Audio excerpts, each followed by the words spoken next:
নিয়ামতের শুকরিয়া আদায় করলে আল্লাহ আরও বাড়িয়ে দেন। আল্লাহ আমাদের কোরআনে রেখেছেন জীবনের স্পষ্ট দিক নির্দেশনা।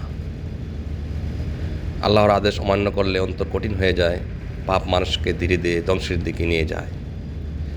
কারো পাপ কারো নেকি কেউ বহন করবে না, প্রত্যেকে নিজে আমলের জন্য দায়ী।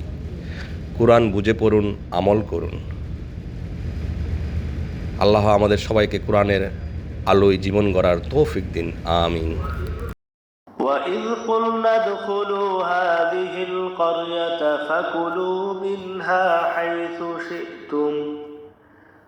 فَكُلُوا مِنْهَا حَيْثُ شِئْتُمْ رَغَدًا وَادْخُلُوا الْبَابَ سُجَّدًا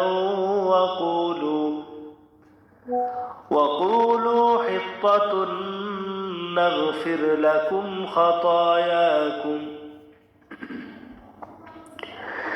وَسَنَزِيدُ الْمُحْسِنِينَ। স্মরণ করো যখন আমি বললাম এই জনপদে প্রবেশ করো, সেখানে যা ইচ্ছা স্বচ্ছন্দে আহার করো, দ্বার দিয়ে নত স্বরে প্রবেশ করো এবং বলো ক্ষমা চাই, আমি তোমাদের অপরাধ ক্ষমা করব এবং সৎকর্মশীলদের প্রতি আমার দান বৃদ্ধি করব। فبدل الذين ظلموا قولا غير الذي قيل لهم فأنزلنا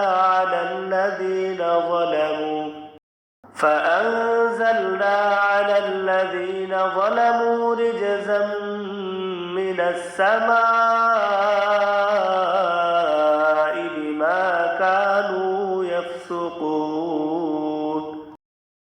কিন্তু যারা অত্যাচার করেছিল তারা তাদেরকে যা বলা হয়েছিল তার পরিবর্তে অন্য কথা বলল। কাজেই জালিমদের প্রতি আমি আকাশ হতে শাস্তি প্রেরণ করলাম, কারণ তারা সত্যত্যাগ করেছিল।